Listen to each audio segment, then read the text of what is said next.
আসসালামু আলাইকুম, সবাই কেমন আছেন? আজকে আসলাম আমার নিজ ছাদ বাগান থেকে টমেটো তোলার জন্য।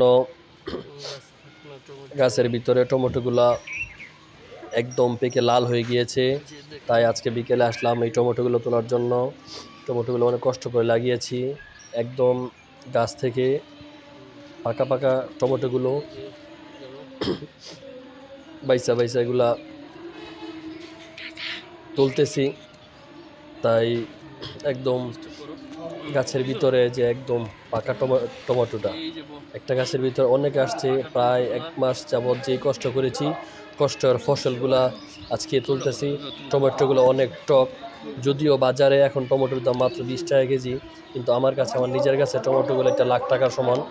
এবং টমেটো একদম গাছ থেকে পাকা টমেটোগুলো তুলতেছিলাম। আর এই টমেটোগুলো অনেক টক হয়, সেই জন্য রান্না করব আগামীকালকে ওয়াইফ।